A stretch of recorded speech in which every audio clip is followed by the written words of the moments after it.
Empezamos y lo primero que les quiero enseñar es un trick and trip para organizar nuestro código, que es básicamente que con 4 almohadillas o símbolos de numeral y el nombre del título que le queramos poner a la sección y las mismas 4 almohadillas se nos genera una forma muy fácil de organizar nuestro código que podemos ver tanto acá como acá. ¿Ven? ¿Me siguen? Sí, te seguimos. Okay. No escucho bien. Se estaba entrecortando un montón y ahora no escucho nada. Ok. No sé si será entonces mi conexión a internet. ¿Estás con micrófono o audífonos? Tengo audífonos, micrófono. Ni idea. ¿Cómo me escuchan? Esas 3 palabras bien. Ok. Sí, es qué raro porque estoy en la casa, tengo la misma conexión que uso para trabajar y en el trabajo nunca hay Yo problema. realmente te he estado escuchando bien, no escucho entrecortada la plática. Así que pudiera ser también la bajada de los compañeros. Sí, yo lo escucho bien, o sea, tal vez no high definition, pero, o sea, si fuera de 100, le pondría un 90 audio, digamos. Bueno, buenísimo. Démosle. Gracias. Ok. Sí, de verdad, si alguno tiene algún problema, nos avisa y voy a ver qué pasa con la compu, si puedo buscar otra y arreglamos. Ok, esto básicamente nos sirve para organizar nuestro código. Ahora, vamos a utilizar de arranque 2 librerías. Las librerías en R se instalan con este comando. Install package, el nombre de la librería entre comillas. Entonces yo ya las tengo instaladas, no lo voy a volver a correr, aunque no habría ningún problema si lo vuelvo a correr. Esta primera librería y tanto la segunda pertenecen al Tidyverse. El Tidyverse es un paquete de librerías desarrollado por un señor que se llama Hadley Wickham, que viene a organizar y estructurar el código que se utiliza para manejo de datos. Datos que pueden ir desde series de tiempo hasta los datos de corte transversal que generalmente manejamos. Y readr es una librería que se utiliza para leer los documentos de una manera más eficiente. En este caso tenemos un CSV y un Excel que son muy pequeñitos, entonces no habría problema con cargarlo desde el código base de R, pero bueno, la tengo acá para presentarla también. Y es las ventajas más grandes que tiene R, el Tidyverse. En realidad, los usuarios de R que tienen un poco más de experiencia saben que bendito sea Tidyverse, de verdad. Es súper útil para transformar los datos que tenemos y convertirlos ya en el insumo para generar un modelo como tal, ¿verdad? Si no hay problemas con la instalación, procedemos a cargarlas. Si tienen alguna pregunta en algún momento, me avisan y lo vemos. En R las librerías se cargan con el comando library. Este comando básicamente lo que hace es descargar las librerías dentro de nuestro entorno, ¿verdad? Una vez cargadas, vamos a definir lo que es el working directory. Entonces, acá lo que estoy haciendo es llamar la carpeta donde tengo mis documentos. Esto en RStudio se puede hacer ya sea con el mismo codiguito como está acá, o bien con Control Shift H. Si ven, aquí me salen las distintas carpetas y cuando le doy Open, se me va a generar en la consola el mismo código que yo tengo aquí cargado, el mismo ZWD. ¿Ok? Digamos, en este caso yo tengo este mismo que está acá. Le doy Open y se me genera el mismo código que tengo aquí. Si lo quiero generar acá como un script que me haga esto de manera automática, es tan fácil como agarrar, copiar este código y pegarlo dentro de nuestro script como tal, ¿verdad? Ahora, vamos a cargar los datos. Los datos, como les comenté en el grupo, vienen de un repositorio que es Kaggle y un poco la historia de los datos. Si ven, en RStudio es tan fácil, si quiero ver los datos que tengo, como venir y dar clic al environment en la parte donde está el objeto que acabamos de crear. Aquí hay varios detalles, tal vez que hay que ir viendo. Lo primero es el objeto de asignación. Esto, el operador de asignación. Esto que está aquí nos sirve para asignar a esta variable este objeto, ¿verdad? Puede ser un igual. R admite tanto esta versión del operador de asignación como un igual. ¿Por qué yo lo hago así? ¿Por qué organizo mi código de esta manera? Y es algo que también hacen muchas personas, sobre todo estadísticos. Lo hago así porque de esta manera me permite reconocer fácilmente que estoy creando como un objeto y ya cuando trabajo con dplyr dentro del mismo, que creo variables o asigno algún atributo a alguna función, lo hago con el igual. Ven acá. Entonces así diferencio muy fácilmente los objetos que estoy creando para el entorno virtual como las asignaciones que hago para las distintas argumentos de una función, ¿verdad? Ahorita, como no es el objetivo final del taller como tal, no vamos a entrar a fondo a toda esta parte que está acá, pero sí les voy a explicar rápidamente.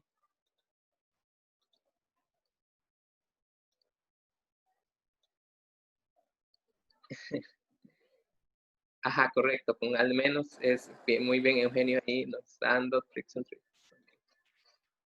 Y voy a explicar rápidamente lo que está aquí. Cuando nosotros no sabemos muy bien cuál es el comando que queremos llamar, podemos usar un pequeño truco que es escribir el nombre de la librería. Tal vez sabemos la librería en la que está y no sabemos el comando que queremos utilizar, como en este caso, read r. Entonces, ponemos el nombre de la librería, los dos puntos, y ponemos entonces el nombre de la función que vamos a llamar, que en este caso es read csv, ¿verdad? Y ahora sí, corremos el código que está agarrando como argumentos. Está agarrando la dirección o el nombre del archivo en el que vamos a trabajar, que si ven, aquí solo pongo el nombre del archivo como tal. Esto es porque ya yo había definido el working directory, ¿ok? Y luego vienen otros argumentos que nos sirven para definir los tipos de columnas. Si el set de datos ya viene con los nombres de las columnas, si se quieren recargar las columnas con cierta información, si se quiere que se lea como factor, una serie de opciones que siempre nos topamos en todo software para definir las variables que vamos a tener. Ahora sí les quiero presentar los datos como tal.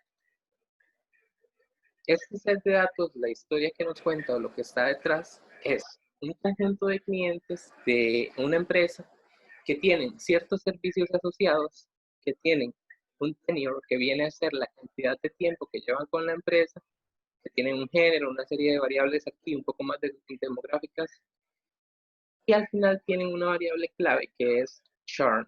Churn nos dice si el cliente en ese mes en particular, o sea, en ese mes que está corriendo, nos dejó o no.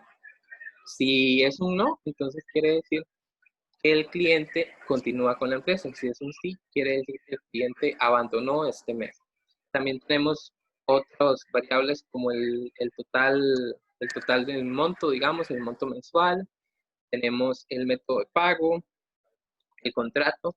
Digamos que quiero ver rápidamente los nombres que hay en el dataset, los nombres de las variables. Es tan fácil como darle names y poner el nombre del objeto. Customer churn. Esas son todas las variables que tenemos. ¿Ok? vamos a volver a nuestro script y digamos que lo primero que siempre se hace cuando trabajamos con un dataset es primero ver los tipos de variables con los que estamos trabajando y luego ver el resumen, ¿verdad?, de cada variable en particular. R tiene 3 funciones básicas para ver el resumen de las variables. Es muy importante para temas de escalabilidad, cuando estamos trabajando con datos, en especial si lo que vamos a generar es un insumo para un modelo, definir bien los tipos de variables que tenemos. Igual, análogamente a Python, hay variables que son texto, como puede ser Customer ID. Hay variables que pueden ser booleanas, como son Senior Citizen, por ejemplo, o Partner. Hay variables que pueden ser factores, que en este caso, y es una particularidad de R, un factor se define como una variable categórica. Y es muy importante definir las variables categóricas como variables categóricas porque a la hora de correr los distintos modelos que podemos correr, este tipo de variables se trata de una manera distinta, ¿verdad? Si voy muy rápido o tienen alguna duda, no duden en decirme.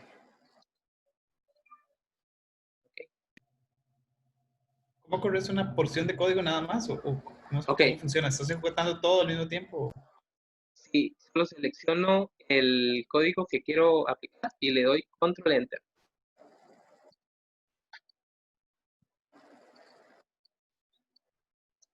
Y eso me debería correr solamente el código que tengo seleccionado. Gracias. Con gusto, ¿no? Cualquier duda me avisa. Cuando uno hace Control Shift y H y selecciona un Working Directory, no tiene que especificar, ni se va a especificar, o sea, no es como que se va a escribir ahí en el código del Working Directory. Solo está por detrás. Sí, correcto. Cuando hago Control Shift H, puedo seleccionarlo y lo que hace RStudio es corrérmelo en la consola. ¿Ves? Entonces, si yo lo quiero incluir dentro de mi script como tal, vengo, lo copio y lo pego. Ah, ya, pues. Es bastante más rápido el Control Shift H cuando uno está buscando PropAm y luego nada más lo copio y lo pega en el script. Ok. Nuestro set de datos es con el que vamos a trabajar. Lo que vamos a hacer hoy no es nada elegante, no es nada fancy, es trabajar con los datos para ver si descubrimos ciertas cosillas de ellos, ¿verdad? En lo que uno básicamente gasta el 70-80% del tiempo. Okay. Esas 3 funciones que están acá nos sirven para ver la estructura de los datos. ¿Ok? Si corremos esto, vemos los datos que tenemos, los nombres de las variables, el tipo de variable que es y un vistazo rápido de los primeros elementos. ¿Ok? Este str como tal viene en R base. Una versión más, intenta mostrar más datos, pero básicamente muestra lo mismo, es Glimpse, que es de dplyr. Si ven, me muestra lo mismo, me muestra la cantidad de observaciones, la cantidad de variables, los nombres de cada variable y el tipo de variable que es. Aquí hay un montón de factors porque el dataset está organizado así. ¿Ok? Pero también tenemos variables clave como la cantidad, ese tenure es la cantidad de meses que el cliente ha pasado con nosotros. Ese es un double. Podría ser perfectamente un integer, se quedó como double, ¿verdad? En este caso no hay tanta, bueno, cuando uno trabaja con un set de datos grande generar cierto ruido que sea un double o cierto sobrepeso a la hora de cargar, pero ahorita no va a haber ninguna diferencia. Y finalmente tenemos summary. Summary también nos va a mostrar información clave para las distintas variables. Es un poco más detallado. Nos muestra la clase, nos muestra la cantidad de observaciones. Para las variables que son factor, va a hacer esto. Nos va a decir cuál es el nivel, digamos, de la variable y nos va a decir la cantidad de observaciones para cada uno. Si ven, si yo no hubiera hecho la configuración de la variable género como factor, me hubiera tirado esto que me tiró acá. Me hubiera dicho solo variable género, la cantidad de observaciones total, me dice clase carácter y no me muestra nada más. Al configurarlo como factor, ya el mismo comando me reconoce y me tira la cantidad de observaciones para cada una de las categorías, ¿verdad? Igual para Senior Citizen y para todas las que se definieron así. Para las variables que se definen como numérica, nos dirá estadísticos como el mínimo, el primer cuartil, la mediana, la media, el tercer cuartil y el máximo, que son estadísticos básicos, pero nos sirven para tener una idea de la distribución de la variable. En este caso solo tenemos esos tres tipos. Si ven aquí que hay otras variables tipo DOGO, nos dirá de nuevo el resumen de estadísticos clave, y en este caso, para los cargos totales, tenemos un total de 11 NAs. Un NA es lo mismo que en Python y en cualquier software. Un NA es una observación perdida. Y bueno, más adelante vamos a ver qué hacer con ellos, ¿verdad? Para este caso en específico. Pueden ser todo un tema de trabajo cuando uno está analizando datos. Pero en este caso es algo bastante sencillo. A partir de ahí nos hacemos una idea de cuántas de las, pues, cómo se está distribuyendo, por ejemplo, el género, que está muy igual, cómo se está distribuyendo, cuánta, por ejemplo, la media es de 32.37 meses. Bueno, es bastante alta, ¿verdad? Eso quiere decir que en promedio nuestros clientes o los que están en este data se pasan con nosotros poco más de 2 años, no, bastante, 2 años y medio, digamos. Y ahora vamos ya a entrar a la estructura de verbos. Si voy muy rápido, de nuevo me avisan. dplyr funciona con una estructura de verbos que lo que intenta, y es algo similar a lo que se hace en SQL, es que a la hora de escribir código seamos lo más gramáticos posibles. Es decir, que sea como una conversación, ¿verdad? Entonces, las funciones se asocian con verbos. Entonces, por ejemplo, cuando tenemos un select, lo que hacemos es, del dataset, cuáles variables queremos seleccionar. Cuando tenemos un filter del dataset, cuáles observaciones queremos dejar. Un arrange es como un sort, agarrar las observaciones y ordenarlas a partir de cierto valor, ¿verdad? Un mutate es un verbo súper útil que lo que nos va a ayudar es a transformar los datos, a generar nuevas variables y a modificar las que ya tenemos. Hay muchísimos más verbos. En este caso, estos son los más tanto básicos como útiles, ¿no? Al inicio todos ocupamos agarrar un dataset y llegar y decir, yo no ocupo las 21 variables que están ahí, yo no ocupo esas 14 variables que no me aportan nada, voy a agarrar estas. Entonces, arranquemos con el verbo select. Y aquí les voy a enseñar la estructura tanto base como una estructura con operador, que viene a ser con un operador de pipe, que viene a ser otra de las grandes ventajas que tiene el tidyverse, que nos permite aplicar o construir código con una cierta lógica y que vaya siguiendo cierta estructura. Entonces, la forma base de la función es la siguiente. Tenemos el nombre de la función y entre paréntesis vamos a poner el nombre del dataset. Si ven, es ¿verdad? El nombre del dataset, y luego vienen las variables que queremos dejar. En este caso vamos a dejar el ID key del consumidor, el género, el tenure, si tiene servicio de teléfono, si tiene servicio de internet, cuál es el tipo de contrato, los cargos mensuales, los cargos totales, y si ha dejado la compañía, si ha dejado ser cliente o no. Digamos que solo queremos quitar uno en particular. Si solo queremos quitar uno en particular, lo que podríamos hacer es hacer el mismo select con customer charm,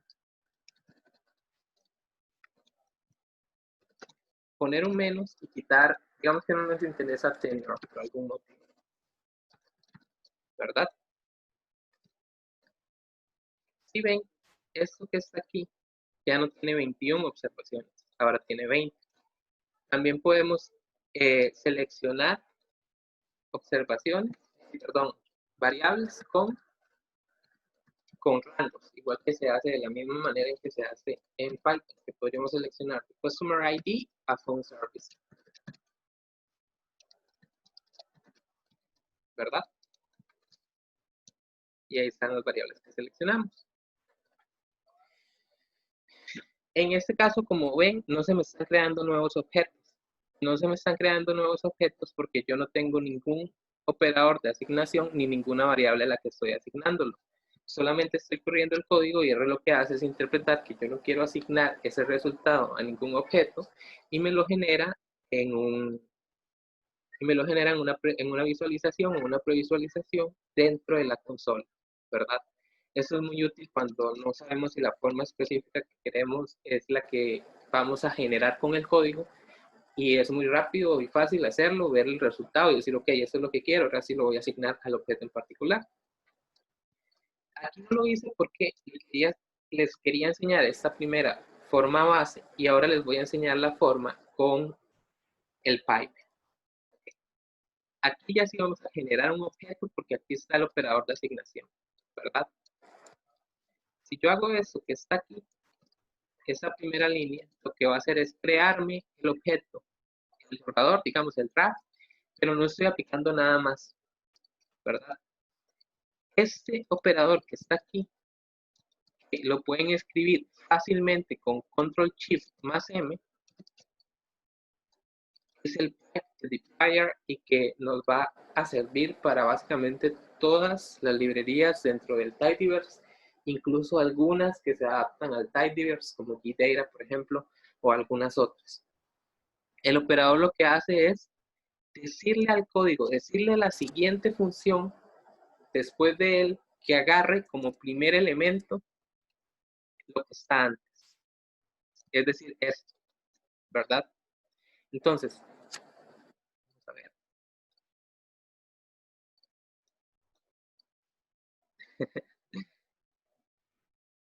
Perfecto. Tiene razón Eugenio, pero es un más el... Ok.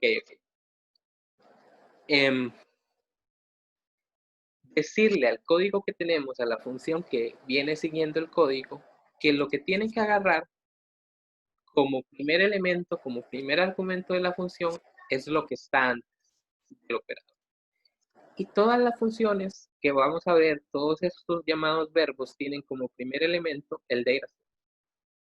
Entonces, si ven, lo que hace es decir, ok, construyame o créeme, asígneme esta variable con lo mismo que tengo, y ahora viene y me dice, y seleccióneme, y aquí el operador mete esto directamente, ya yo no lo tengo que poner.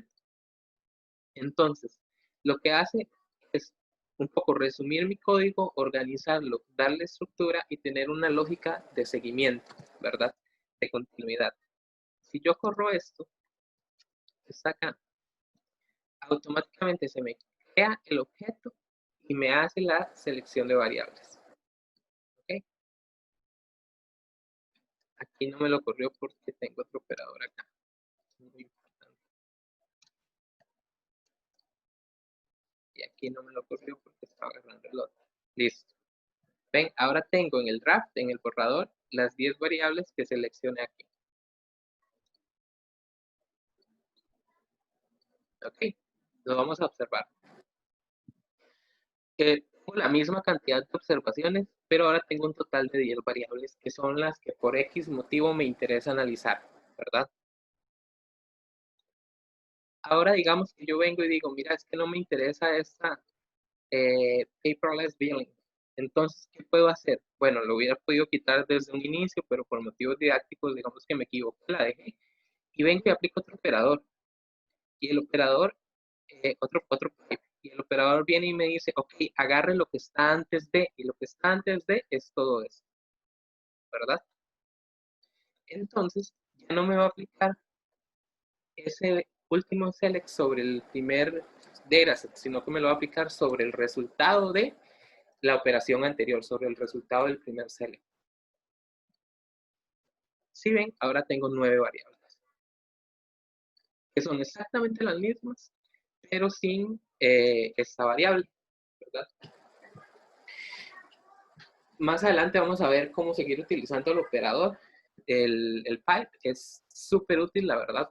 Y si ven, cuando ya estemos combinando más verbos o más funciones, nos va a quedar un código organizado de cierta manera que cualquier persona va a poder llegar a leer. Es decir, va a poder llegar y decir, aquí creo este objeto asignándole este otro. Aquí él vino y seleccionó estas 10 variables.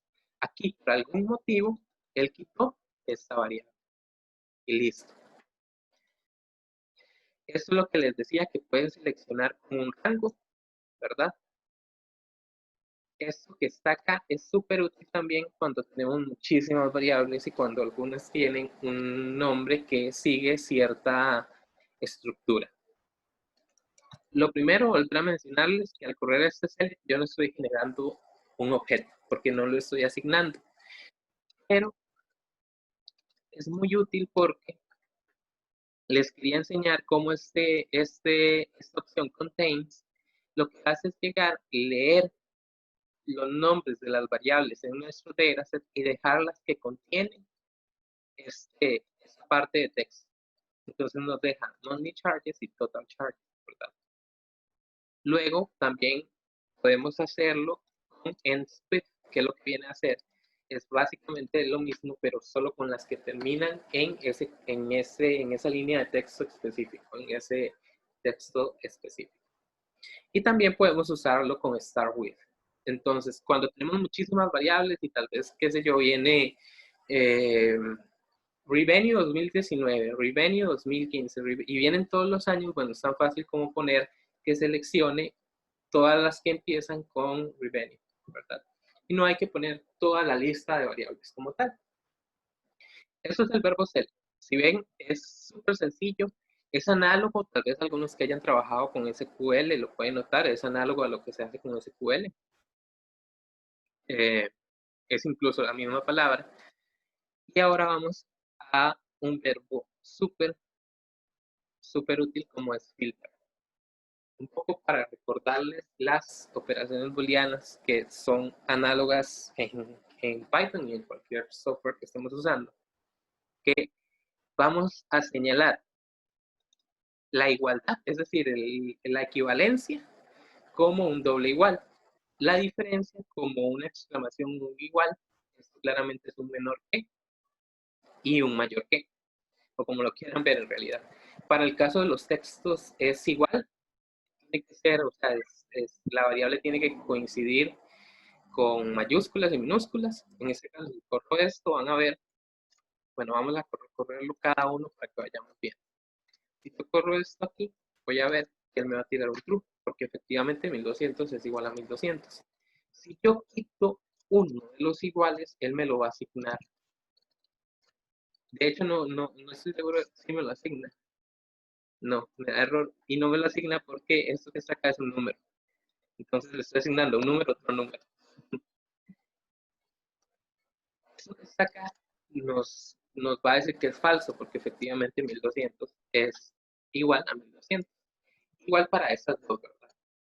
Básicamente lo que hace es asignar estas operaciones booleanas un valor de verdadero y falso. Igual para el texto. En el caso del texto tienen que coincidir mayúsculas y minúsculas. Este operador que está acá es muy útil porque nos dice si esta línea de texto está en alguno de estos tres elementos. En R con C se crea un vector.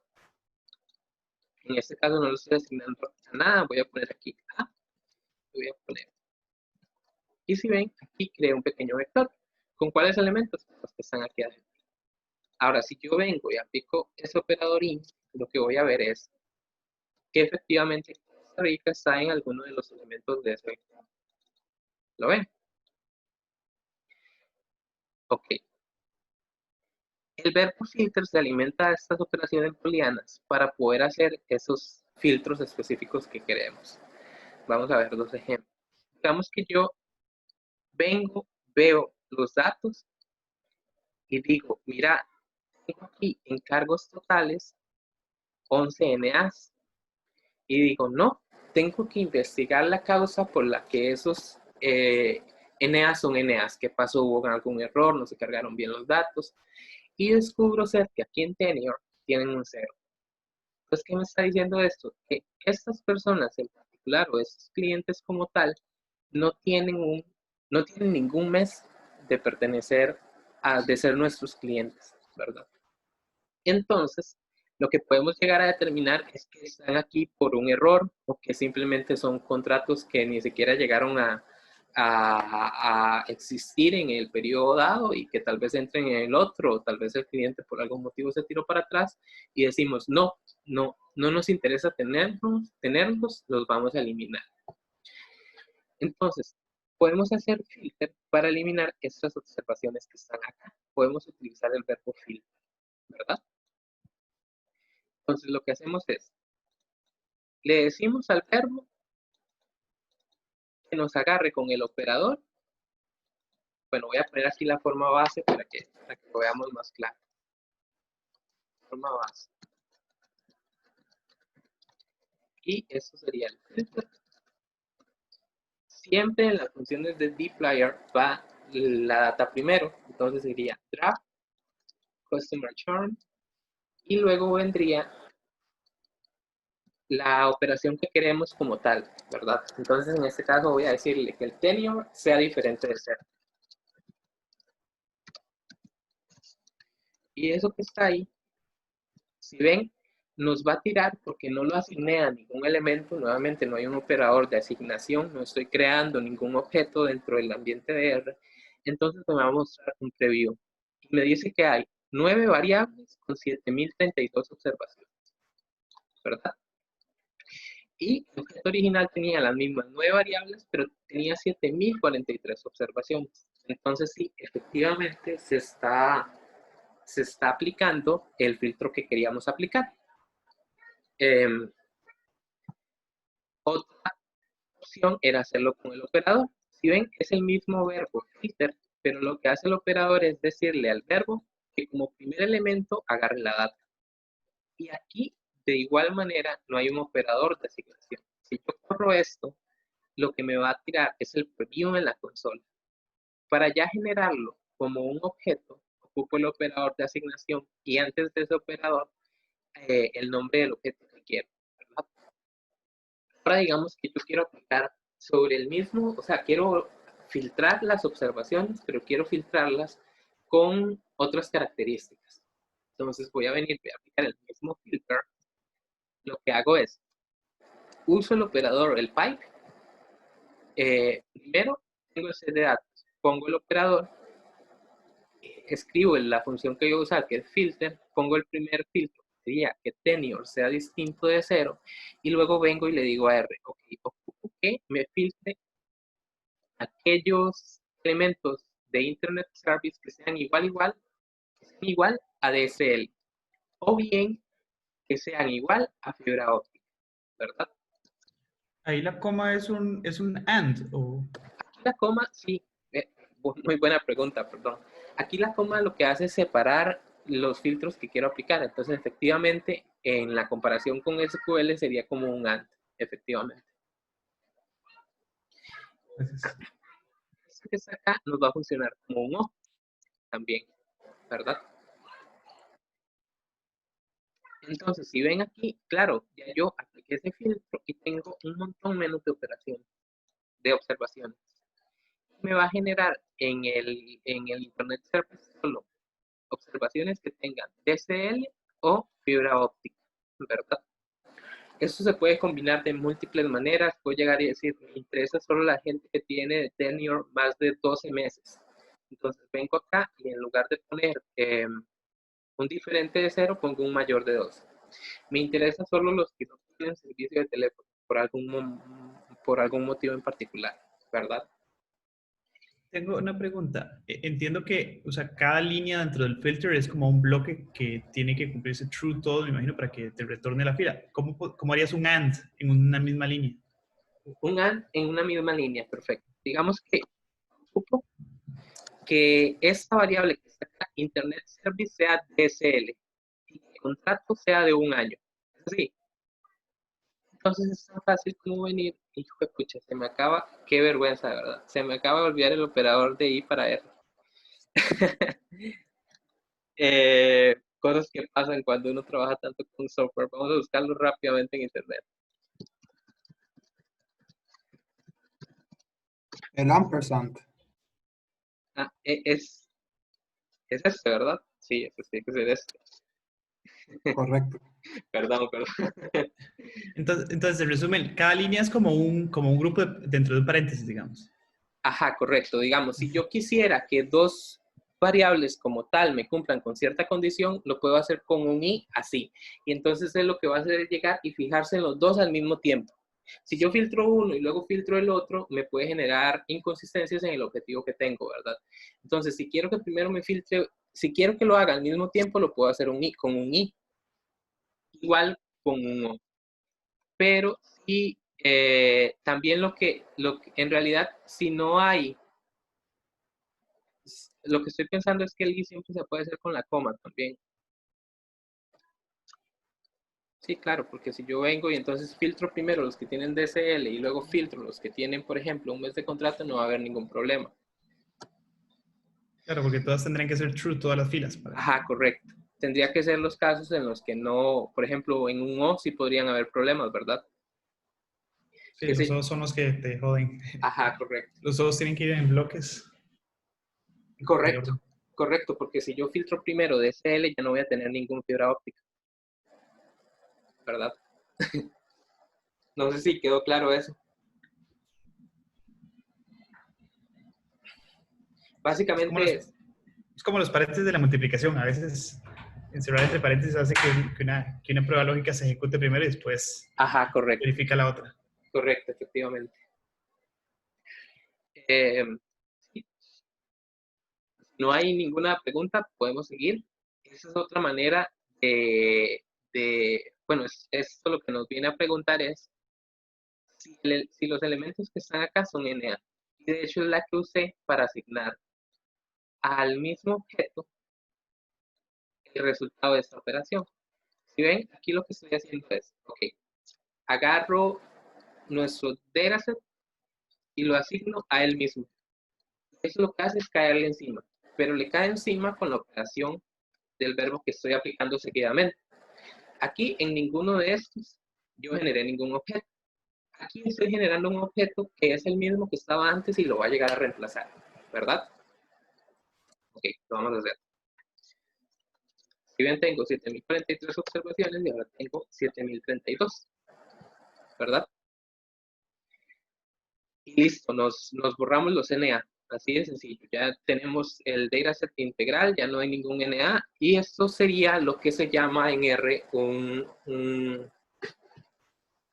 objeto tipo, ¿verdad? Viene a ser que cada observación es una fila, cada fila es una variable y cada elemento de esa matriz es efectivamente una característica de esa observación, ¿verdad?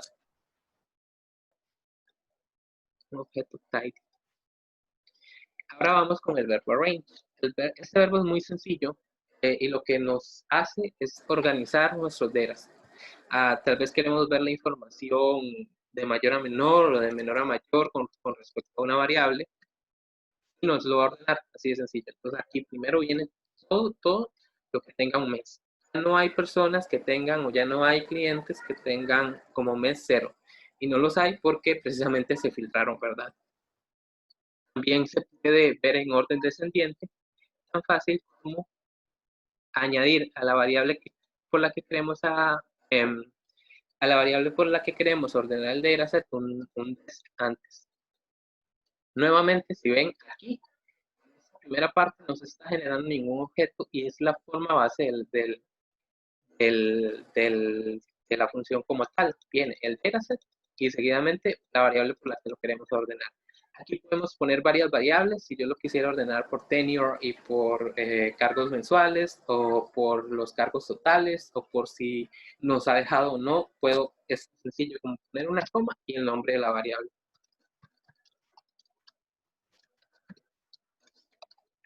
¿Verdad? Perfecto. Y ya me ordenó, entonces, con tenure y con cargos mensuales, ¿verdad?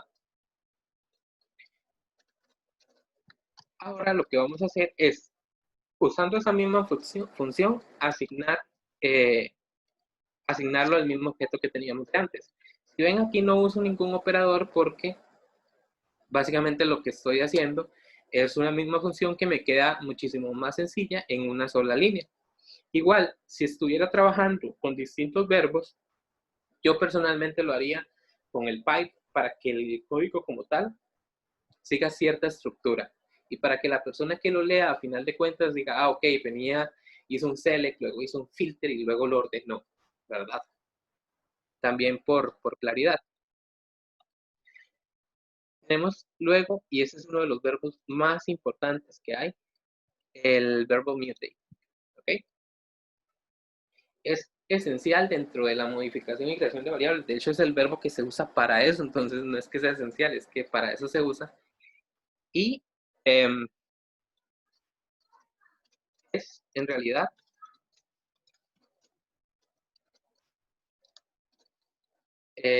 bastante sencillo de usar. Nuevamente, vamos a leer esto como lo leería R.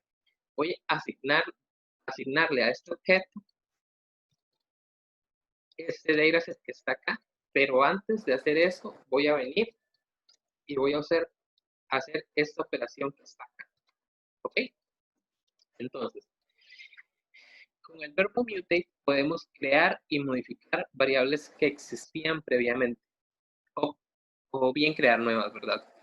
Entonces, en esa parte, solo pongo mutate. El primer elemento en la forma base sería el dataset como tal, pero aquí estamos trabajando con el operador, entonces no lo necesitamos. Y empezamos de una vez a crear variables. Y llegamos y decimos, voy a crear esta variable que está acá y le voy a llamar total charges month, digamos, y va a ser el resultado de la multiplicación entre los cargos mensuales y la cantidad de tiempo que la persona tiene de estar como cliente de nosotros. Voy a correr esto. Ah, pues es que si lo corro, ok, lo voy a correr, pero sin la asignación, para que no me modifique el objeto que tenía previamente, ¿verdad? Ahí en la línea 95, lo que pasa es que le quitaste una coma. Ajá, y la aquí, cerraste con paréntesis. correcto. ¿Por qué? Porque aquí termina la primera operación que hace el mutate. Entonces, la coma viene y nos dice la segunda operación, pero al cerrar con paréntesis ya el mutate termina ahí.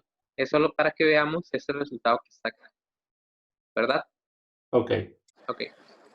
Entonces, creamos con esa primera parte, dentro del dataset que teníamos, una variable que es esta que está acá, total de cargos por mes. Y esta que está acá es el resultado de la multiplicación entre la cantidad de meses que tiene nuestro cliente y los cargos mensuales.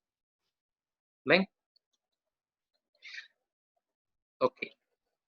Digamos que yo no solo quería hacer eso, yo quería generar otras variables.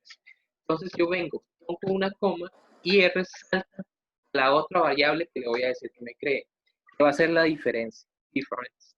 Y esta va a ser la diferencia entre los cargos que venían en el dataset y los cargos que yo estoy calculando. Y es tan fácil como venir y decirle a R, ok, de los cargos que tenía acá, réstele los cargos que acabo de generar. Si ven, yo no generé un objeto antes y lo volví a pegar acá, no. Esa misma variable yo lo generé dentro del mismo mutate, que es algo súper útil, ¿verdad? Para poder, no se corta el código como tal, no tengo que cortar ahí y volver a hacer otro mutate, ¿verdad? Y nuevamente eso le da un sentido de fluidez y lectura al código como tal. Ay, lo generé, o sea, bueno, no importa. Lo asigné porque si ven, lo corrí hasta acá, lo tenía que haber corrido hasta acá. ¿Sí se dieron cuenta? Y aquí precisamente no se muestra porque tiene muchas variables. Pero bueno, entonces lo que vamos a hacer es verlo acá. Si ven, aquí está la diferencia, ¿verdad? Es precisamente la que acabamos de calcular. Y luego vamos a recodificar.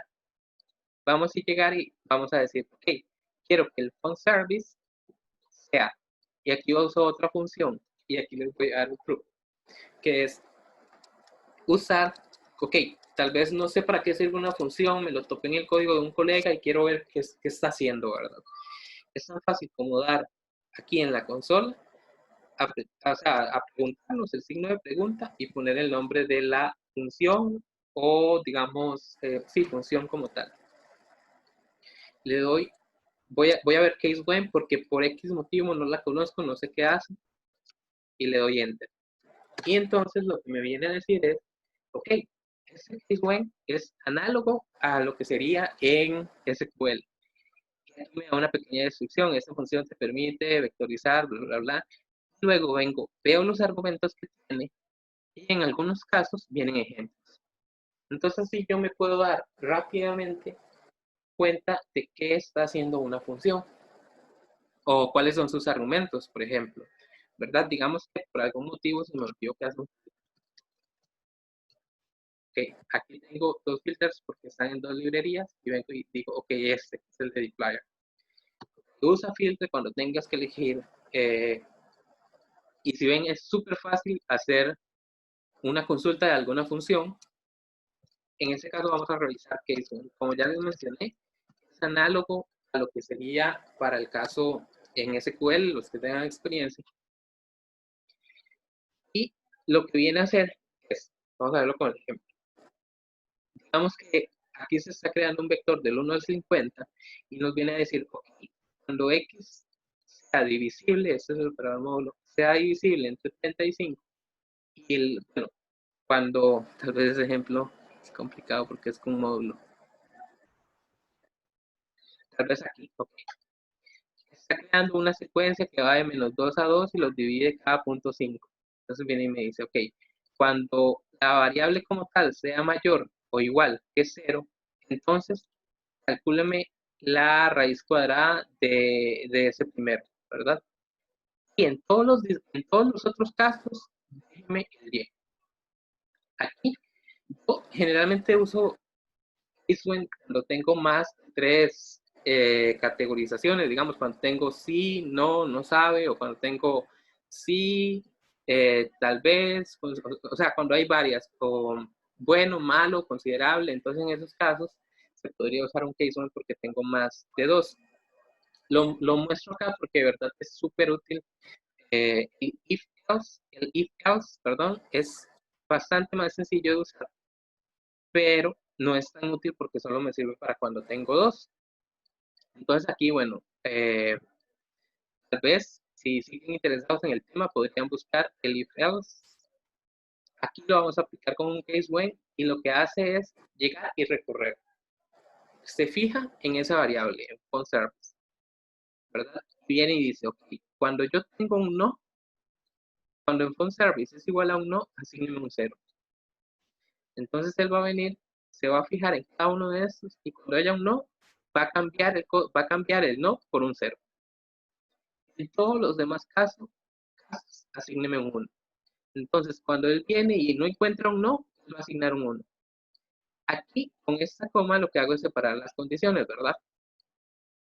Y yo pude haber puesto, cuando onService es igual a yes, asígneme un 1. Y me hubiera hecho lo mismo. Y de hecho es la mejor práctica. Es poner todas o la mayoría de categorizaciones, es decir, la mayoría de las opciones, poner el no y cuando sea un no, asígneme esto. Poner el sí y cuando sea un sí, asígneme esto. En este caso, ¿por qué no se recomienda eso? Porque si entonces yo vengo luego e intento correr sobre el mismo código, lo que tengo acá, entonces él ya no va a encontrar todo lo que, bueno, vamos a verlo de hecho. Esto me pasa. Lo voy a generar aquí mismo y voy a ver el objeto como tal. Entonces, acá había un no y efectivamente ahora es un 0, ¿verdad? Y todo lo demás me sigue igual. Pues resulta ser que yo sigo trabajando con el código y resulta ser que ahora quiero recodificar el servicio de internet. Y lo hago exactamente igual, que se vaya fijando y que cuando haya un no, que me haga un 0 y que cuando haya un sí me asigne un 1. Y dejo el código como estaba previamente. Yo vengo, lo voy a correr. Y si ven, ahora todo el onService es 1. ¿Por qué? Porque cuando él llegó, se fijó que no había un no, entonces ni siquiera hay nos, hay ceros. Entonces él viene, se fija que no hay nos y pum, salta. Y salta true y de una vez me dice, ok, todo lo demás es un 1, ¿verdad? Entonces aquí ya perdí información. Por eso les digo que la mejor práctica siempre es poner todas las categorizaciones que hayan. Solo se usa true y es muy útil en realidad cuando uno sí tiene, qué sé yo, tal vez tiene que recodificar hasta 7 países, por ejemplo. Entonces uno viene, lo que está recodificando y dice, mira, es que todo lo demás es Costa Rica. Y listo, aplica un true, pero hay que tener ese cuidado de el manejo de los datos. Voy a volver a correr, pero voy a correr hasta aquí. Perfecto. En esta parte del verbo mío, voy a correr esta parte.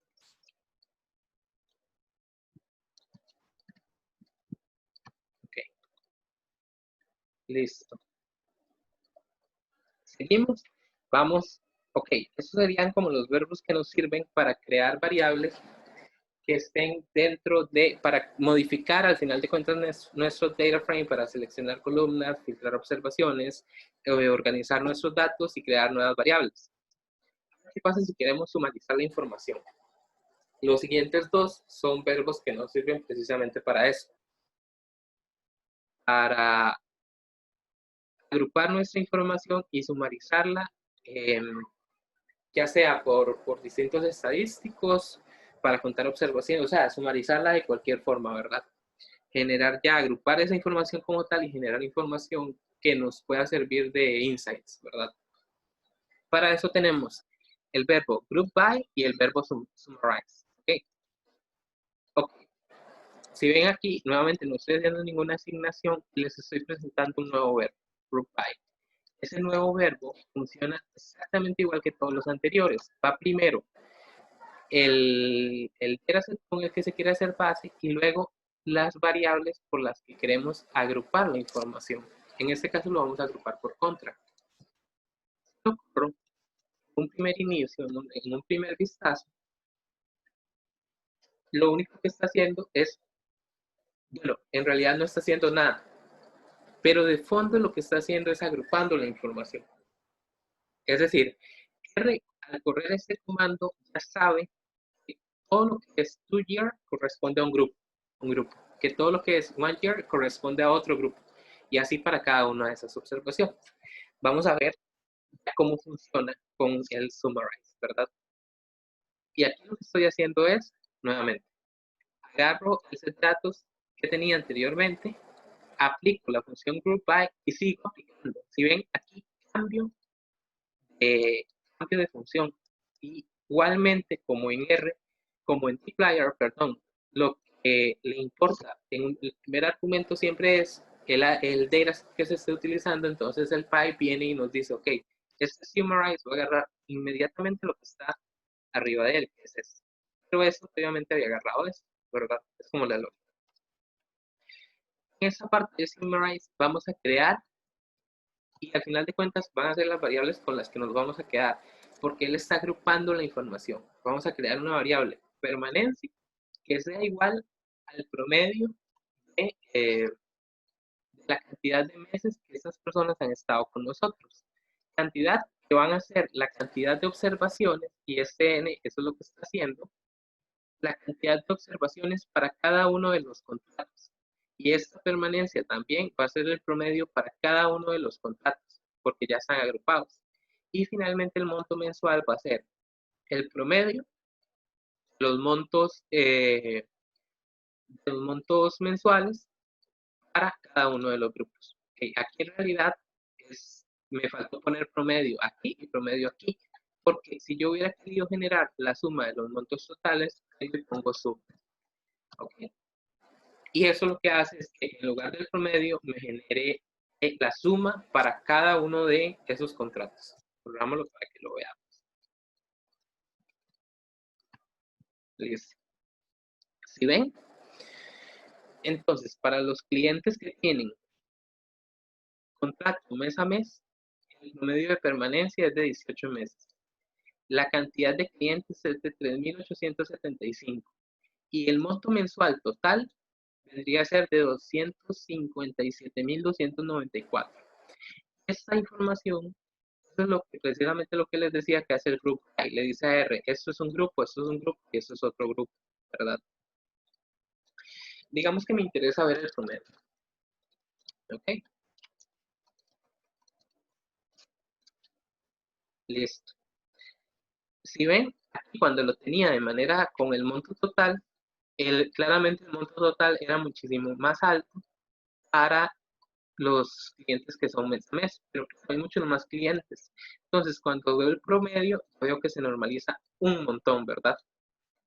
El promedio del monto mensual.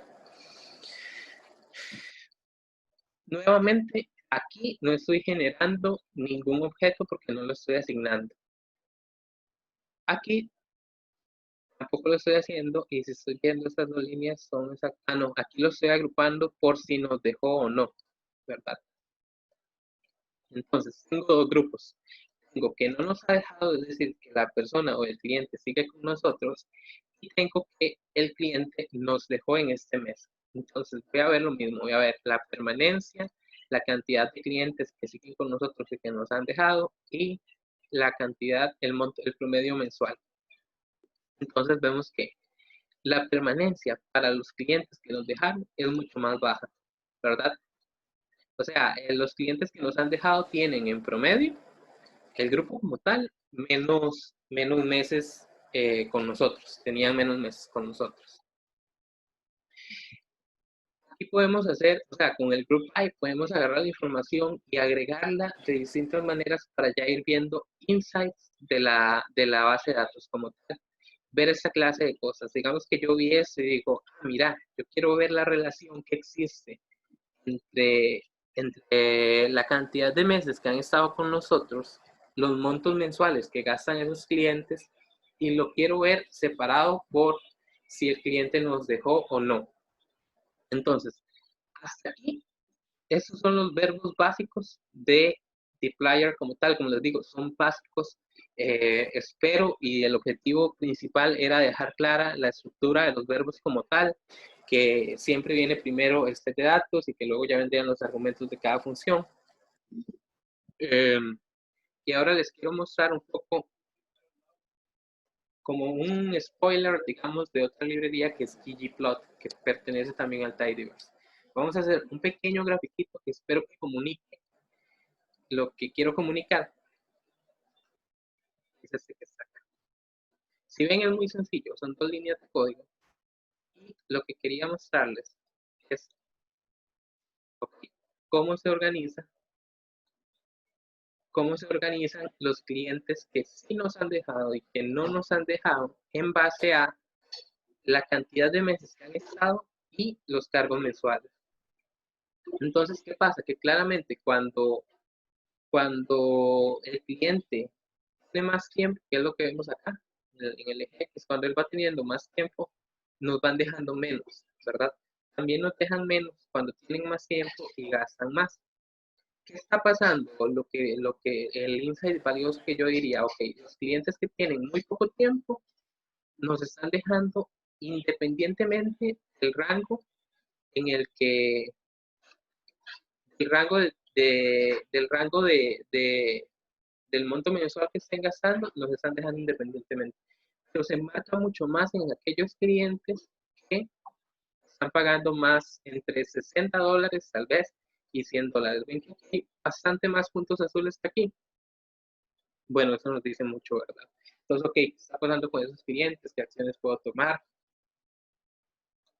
O bien, ¿qué modelo puedo generar? Tal vez un modelo de clasificación lineal o algún modelo de árboles de decisión o una regresión logística. Ok, ¿qué puedo generar para ir determinando qué variables están afectando que el cliente se quede o se vaya y cómo puedo hacer para tomar acciones al respecto?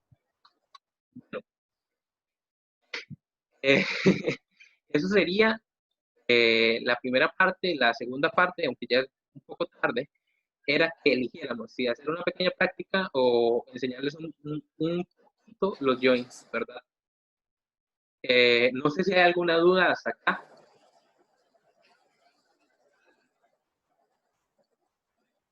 Hola, hola. Todo clarísimo. Muchas gracias, Kenneth. Está buenísimo. No, hombre, de mi parte dudas un montón. Clarísimo todavía nada, pero como el objetivo era dejarnos ahí con la inquietud y seguir investigando, pues muy bueno y muchas gracias ahí todo. No, que quedo atentísimo, así luego les surgen dudas o inconvenientes, de verdad. Es bastante sencillo cuando ya uno empieza a trabajar, a hacer esos primeros experimentos, nada del otro mundo, de verdad. Sí, Kenneth, de mi parte también estuvo súper claro. Muchas gracias. De parte mía también, Kenneth, muchas gracias. Y les iba a pasar un tip. En los videos de O'Reilly hay un curso de videos que son como 8 horas que se llama Expert Data Wrangling con R. Es justamente parte de lo que vos mostraste acá muy bien y otro poco de cosas. El tip que les quería pasar es que uno puede meterse, suscribirse al curso y creo que te dan 2 o 3 días gratis. Pero no sé si eso ha cambiado. Lo que pasa es que encontré una extensión, no sé si debería decir esto, pero encontré una extensión en la que uno puede descargar los videos.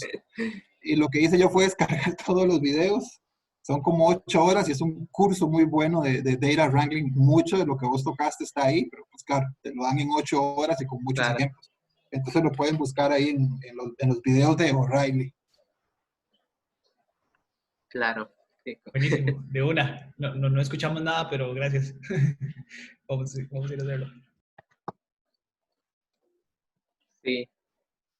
Igual, de todas maneras, si quieren practicar, de verdad, este dato es bastante pequeño, bastante fácil de manejar. Y bueno, si no, terminamos acá. Muchas gracias, Kenneth. Crack. Gracias. Pablo, entonces, ¿cómo hago? ¿Le doy stop share o le doy...? Sí, creo que es stop recording, creo. ¿Vas a decir algo, Eugenio? No, sí, que confirmara bien dónde queda guardado, porque estoy buscando el de la sesión del miércoles y no encuentro dónde me lo grabó. Okay. Ahí va a aparecer, porque yo busco los MP4